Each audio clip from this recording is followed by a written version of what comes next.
Have you ever sat down at the dinner table, looking at a perfectly grilled piece of fish, maybe with a squeeze of lemon and some fresh herbs, and thought to yourself, now this has to be healthy? I mean, come on, it's fish. Everyone says fish is good for you, right? And honestly, for the most part, that's true. Fish is naturally lean, packed with protein, and of course, it's loaded with those omega-3 fatty acids that we always hear are amazing for your heart, your brain, even your mood, especially as we get older. But here's the thing nobody really talks about. In fact, some of the most popular fish out there, the ones you see every week at your grocery store, or maybe even the ones your doctor recommended years ago, could actually be hurting your body more than they're helping it. I'm talking about fish that can slowly affect your memory, mess with your nervous system, even put stress on your heart. And the worst part, you might not even realize it until it's already taking a toll. Here's what most people don't know. As we age, our bodies naturally become less efficient at filtering out toxins. Your immune system slows down, and your liver and kidneys have to work harder just to keep things in balance. So when you're eating fish that carry things like mercury, heavy metals, or industrial chemicals, that stuff builds up. And older adults? We're especially vulnerable. The fish we once thought were healthy might be quietly doing damage behind the scenes. Now maybe you're thinking, well, I don't eat fish every day, just occasionally. Like at a Sunday cookout, a Friday fish fry, or maybe a nice seafood dinner on vacation. But even if it's just now and then, those small exposures can add up, especially when your body isn't detoxing the way it used to. Now, let me be clear, I'm not here to scare you. That's not what this is about. This is about awareness, especially if you're over 60, or if you're caring for someone who is. Because when you know what to avoid, you can make smarter choices that help protect your long-term health. So in today's video, we're breaking down 6 types of fish that older adults should avoid. This isn't guesswork. This is based on real health research, medical case studies, and what dietitians are quietly warning about behind the scenes. Some of these fish might be sitting in your fridge right now. Others are on seafood menus, just about everywhere. And I'll tell you right now, number 4 is going to surprise you the most. By the end of this video, you'll know exactly what to steer clear of. And just as important, which healthier fish you can enjoy instead. Because let's be honest, eating well shouldn't be a gamble. It should be a way to nourish your body and support your health, one delicious bite at a time. But real quick, before we jump in, let me ask you something simple. If you're watching this because you care about your health, or someone else's, just type, "I'm here," in the comments below. That way I know this message is reaching the right people. And if you haven't already, go ahead and hit that subscribe button. Here at Elderly Wisdom Guide, we post new videos every week to help older adults live longer, feel stronger, and stay sharp. All right, let's dive in. Let's kick things off with a fish that sounds fancy, tastes great, and gets a lot of love for its rich, buttery flavor. King mackerel. Now picture this for a second. Your grandfather, the king of the weekend barbecue. Every Sunday, he's out there flipping thick, juicy fillets of mackerel on the grill. He swears by it, says it's great for the heart, great for the brain. And yeah, fish can be great if it's the right kind. But over time, maybe you start to notice little changes.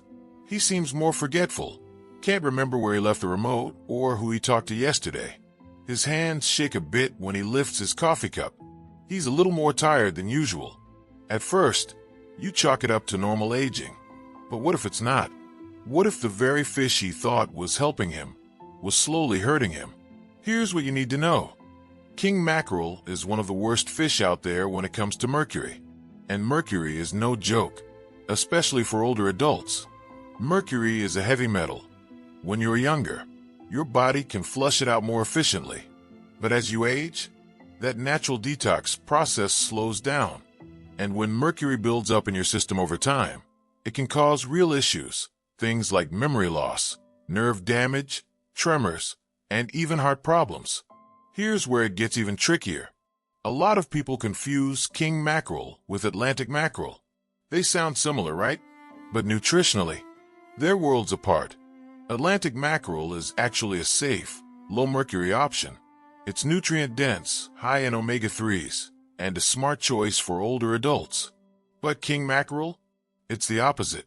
It's one of the top offenders when it comes to mercury content. And unfortunately, most people just don't know the difference. So they keep buying it. They keep eating it. And over time, the risks start stacking up. Absolutely. If you've got king mackerel in your freezer, it's time for a switch. Try one of these instead. Wild-caught salmon. It's full of clean omega-3s, low in mercury, and it's great for both heart and brain health. Sardines. Don't let their size fool you. These little guys are nutritional powerhouses, low in toxins, high in calcium and vitamin D, and surprisingly delicious when cooked right. Remember, when it comes to your health, it's not just about eating fish. It's about eating smart fish. Because at this stage in life, every meal matters. Now let's talk about another favorite, especially if you love sushi or seared tuna steaks. Big eye tuna. You'll find it on upscale menus in gourmet poke bowls, and it tastes amazing. No doubt about it.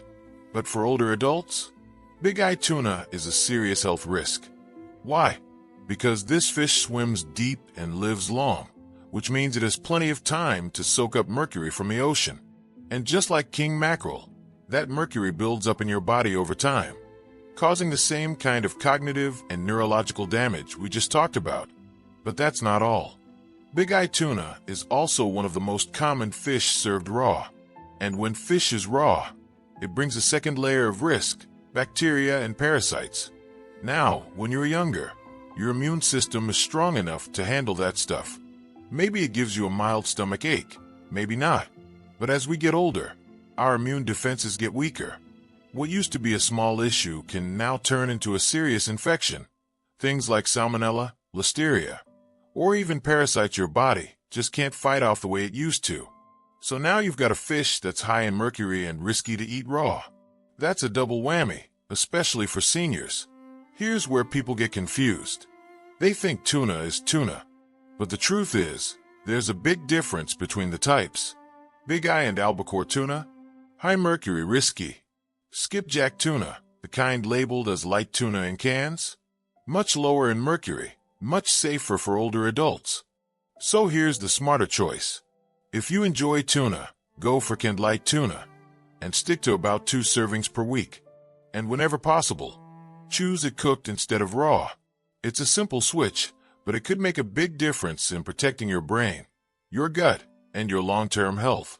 Next up is one of the most budget-friendly and widely available fish in grocery stores around the world, tilapia. Now at first glance, tilapia looks like a smart choice. It's lean, it's high in protein, and it's usually very affordable. So it's no surprise that it ends up on a lot of dinner plates, especially for seniors on fixed incomes or families trying to keep meals healthy without breaking the bank. But here's where things take a turn. Most of the tilapia you see in supermarkets today is farmed, not wild-caught, and that makes a huge difference. See, farmed tilapia, especially the kind imported from places like China or Southeast Asia, is often raised in overcrowded, unsanitary conditions. We're talking fish ponds where thousands of fish are packed together, often fed low-quality feed, sometimes even animal waste, and exposed to antibiotics or chemical additives just to keep disease from spreading. And when fish live in those kinds of conditions, guess what happens? Their flesh becomes inflamed, nutrient-poor, and loaded with things your body doesn't need, like omega-6 fatty acids, which in excess can lead to inflammation in your joints, your arteries, even your brain.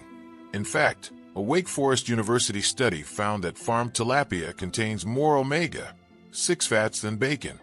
Think about that for a second.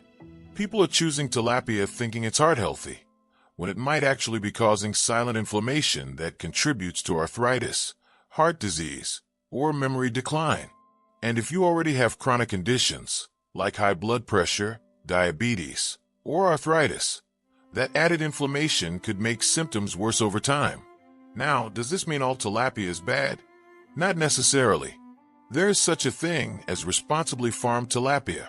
especially from countries with strict food safety standards like the US or Canada.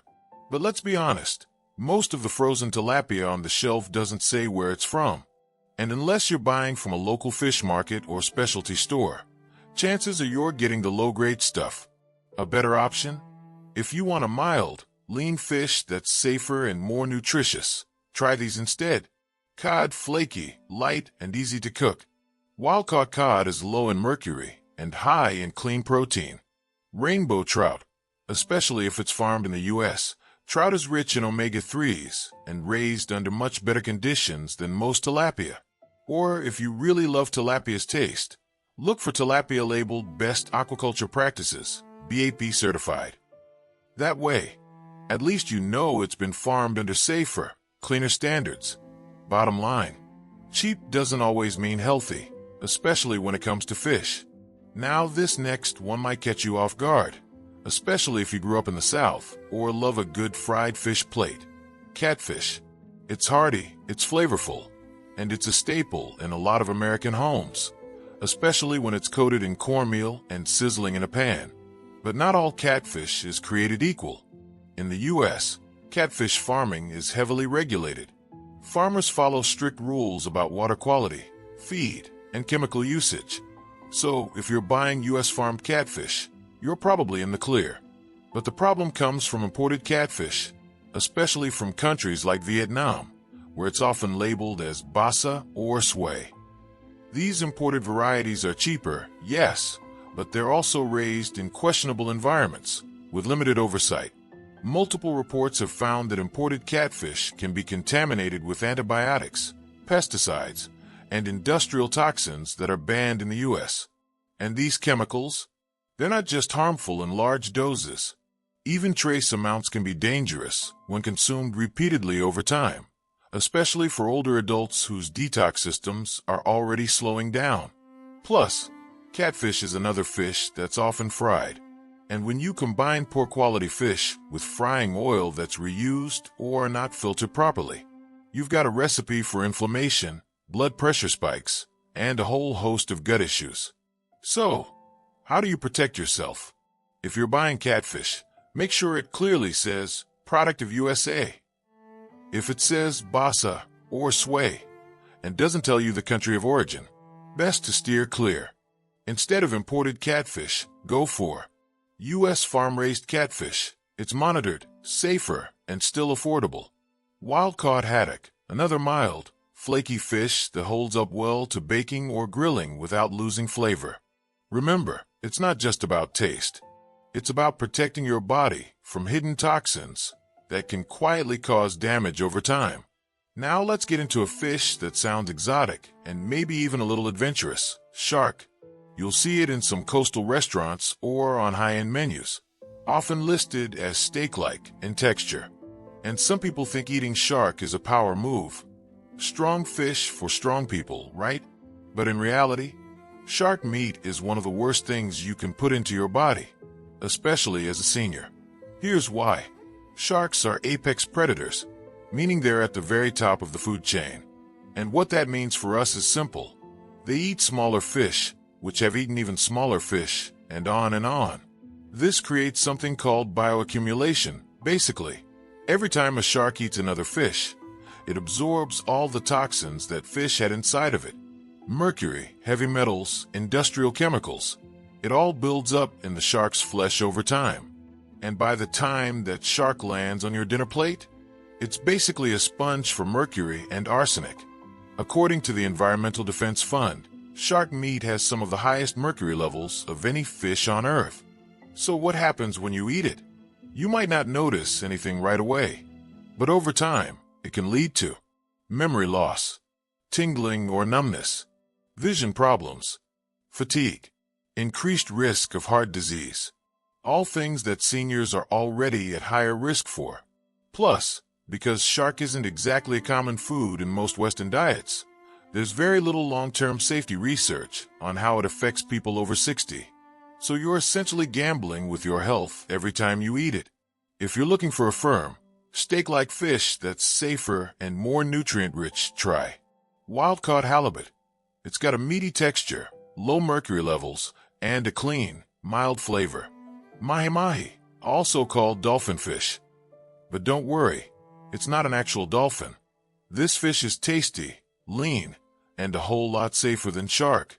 Just because a fish sounds exotic doesn't mean it's good for you. Sometimes the smartest choice is the simplest one. Swordfish is often seen as a premium seafood choice, especially at restaurants or special occasions. Its firm, meaty texture and bold flavor make it a favorite for grilling or broiling. But here's the catch. Swordfish is another large, predatory fish known for carrying high levels of mercury. Because swordfish can live for many years and feed on smaller fish packed with mercury, the toxin accumulates in their muscles over time. The FDA and EPA specifically warn that swordfish should be avoided or limited for young children and pregnant women due to mercury risks. And as a senior, your nervous system is more vulnerable to mercury's effects, which can include tremors, memory loss, and even cardiovascular problems. If you're someone who enjoys swordfish occasionally, that's one thing. But if it's part of your regular diet, it's best to reconsider. Stick to smaller, short-lived fish like sardines or anchovies, which have lower mercury levels. If you want a meaty texture, wild-caught Pacific cod or pollock are safer alternatives. Now that we've covered some of the riskiest fish for seniors, let's shift gears for a moment and talk about how you can enjoy seafood safely and healthily. Fish and seafood are fantastic sources of lean protein, omega-3 fatty acids, vitamins, and minerals. The key is to choose wisely and avoid those that pose health risks due to mercury or contaminants. Here are some practical tips to keep in mind. Smaller fish tend to accumulate fewer toxins. For example, sardines, anchovies, and mackerel are generally lower in mercury than larger fish like tuna or swordfish. Wild-caught fish from clean waters usually have better nutritional profiles and fewer contaminants than fish raised in overcrowded, poorly regulated farms. If buying farmed fish, look for certifications like Best Aquaculture Practices, BAP, Aquaculture Stewardship Council, ASC, Marine Stewardship Council, MSC, for wild-caught. The FDA advises seniors to limit or avoid fish such as shark, swordfish, king mackerel, tilefish, big-eye tuna. Whenever possible, buy from local fish markets or trusted suppliers that can tell you where the fish was caught or farmed. Avoid generic frozen fillets with no origin label. Eating a range of different fish reduces the risk of accumulating any one toxin. Plus, it keeps your meals interesting and nutritionally balanced. Frying fish can add unhealthy fats and create harmful compounds. Baking, grilling, steaming, or poaching are better cooking methods to retain nutrients and reduce inflammation. One of the main reasons fish is considered a superfood is because of omega-3 fatty acids, EPA, and DHA. These fats are crucial for brain health, heart health, and reducing inflammation. But not all fish are equal in omega-3s. For example, fatty fish like salmon, sardines, mackerel, and herring are packed with omega-3s. Lean fish like cod or tilapia have lower amounts. Including omega-3 rich fish in your diet a couple of times a week can help improve memory, reduce joint pain, and support cardiovascular health. King mackerel, high mercury, avoid entirely. Farm tilapia, often raised in poor conditions, high omega-6. Imported catfish, basa/sway. Risk of toxins and antibiotics. Shark, very high mercury, serious health risks. Swordfish, large predator fish, high mercury. Tilefish, very high mercury, avoid. Seafood can be a wonderful part of a senior's diet when chosen wisely. By avoiding the risky fish and focusing on cleaner, lower mercury options, you protect your brain, heart, and joints, helping you stay active and healthy well into your golden years. Remember, it's not about giving up fish altogether, but about making informed choices that truly support your long-term health. You've probably heard the recommendation to eat fish twice a week. But what does that really mean for seniors? The American Heart Association suggests at least 2 servings per week of fatty fish rich in omega-3s. That's about 8 ounces total, or roughly 2 4-ounce portions. But there are a few things to keep in mind. Balance is key. If you're eating fish twice a week, try to make those meals with low mercury, high omega-3 options like salmon, sardines, or trout. Consider your overall diet. If you consume other sources of omega-3s, like walnuts, chia seeds, or flaxseed, you might not need to eat fish every week. Talk to your doctor, especially if you have any existing health conditions or take medications that can interact with fish oil supplements or mercury. Mercury poisoning isn't usually immediate or dramatic, but chronic exposure can quietly affect your health. If you eat a lot of high mercury fish, watch for these subtle symptoms: memory problems or difficulty concentrating, muscle weakness or tremors, numbness or tingling in the hands, feet, or around the mouth, vision or hearing changes, fatigue or mood swings. If you notice any of these signs, it's important to talk to your healthcare provider and review your diet. Trim fat and skin. Mercury binds to muscle, but fatty tissues can sometimes hold contaminants too. Skinning and trimming fat reduces exposure. Use cooking methods that drain fat. Grilling or broiling allows some contaminants to drip away. Avoid fish from polluted waters, especially local catches from industrial areas or waterways with heavy chemical runoff. Eating healthy fish doesn't mean boring meals. Here are a few simple, tasty, and heart-friendly recipes designed with seniors in mind. 4 ounces wild-caught salmon fillet, 1 tablespoon olive oil, 1 clove garlic, minced, juice of half a lemon, fresh dill or parsley, salt and pepper to taste. Preheat oven to 375 degrees Fahrenheit, 190 degrees Celsius. Place salmon on a baking sheet lined with parchment. Mix olive oil, garlic, lemon juice, salt, and pepper. Brush over salmon. Bake for 12 to 15 minutes until salmon flakes easily with a fork. Garnish with dill or parsley before serving. This dish is rich in omega-3s, easy to digest, and light on the stomach. Don't overdo it. Stick to recommended portions and avoid high mercury fish. Rotate your seafood choices. Variety helps limit toxin buildup. Listen to your body. If you feel unwell after eating fish, take note and consult a healthcare professional. Keep hydration in balance. Seafood is great, but pair it with plenty of veggies, whole grains, and water for overall wellness. Fish can be a nutritious, delicious part of a senior's diet when chosen carefully. Avoiding high mercury fish like shark, swordfish, king mackerel, and farm tilapia, and focusing on smaller, omega-3 rich fish supports brain, heart, and joint health. Remember, it's about making smart, informed choices, not giving up seafood altogether. If you found this video helpful, please like, share, and subscribe for more health tips tailored for seniors. And if you have questions or want to suggest topics, drop a comment below. Thanks for watching, and here's to healthy, happy eating.